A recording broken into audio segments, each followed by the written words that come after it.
Bila-bila masa, di mana jua?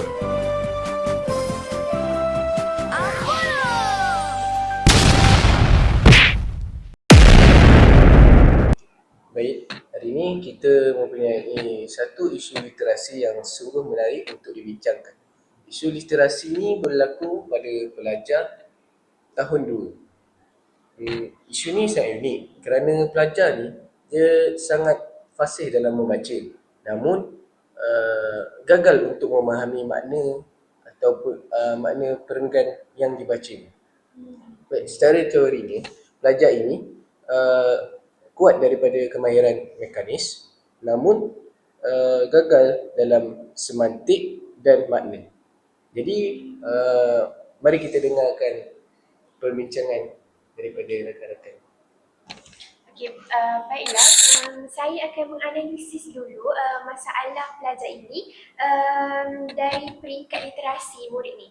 Jadi dari aspek membaca, saya rasa murid ini masih berada pada tahap bacaan mekanis kerana murid ini boleh membaca dengan lancar dan jelas, tetapi sebenarnya murid ini hanya menterjemah tulisan itu kepada bumi tanpa melibatkan proses mentalis, iaitu murid ini hanya baca tanpa memahami apa yang dibaca.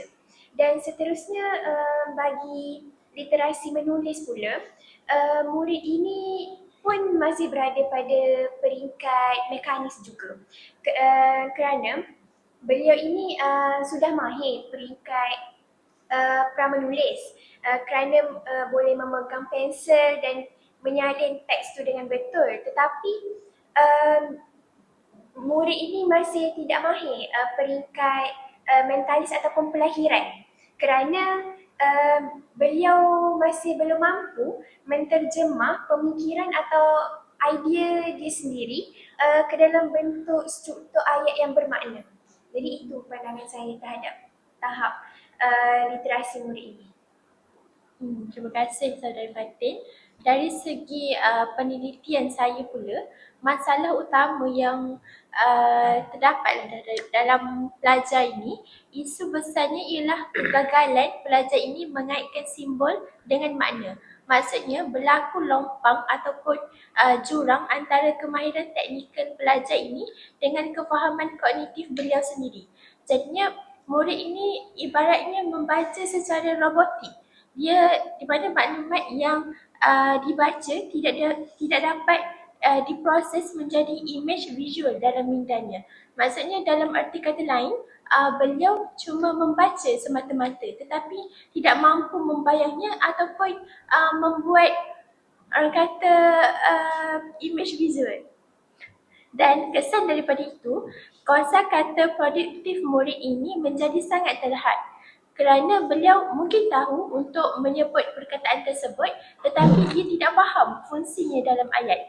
Jadi inilah punca utama mengapa beliau gagal menjawab soalan pemahaman dan tidak mempunyai keyakinan untuk membina struktur ayat sendiri.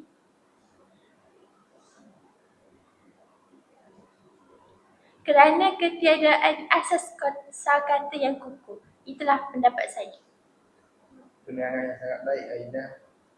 Okay, bagi membantu pelajar yang mempunyai masalah mekanis ini, saya mencadangkan sebuah aktiviti iaitu susun gambar bersiri.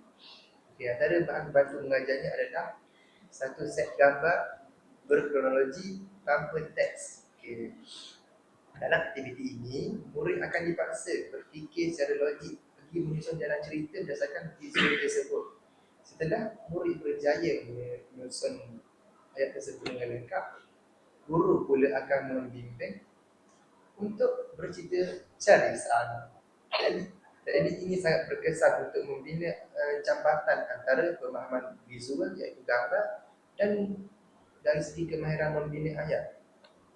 Dan akhir aktiviti ini, murid itu akan dibimbing untuk menulis satu ayat mudah bawah gambar tersebut sebagai ayat, sebagai latihan tulisan yang berdasarkan tulisan bermakna. Baiklah, bagi cadangan aktiviti yang kedua. Aktiviti kedua ialah teknik close procedure.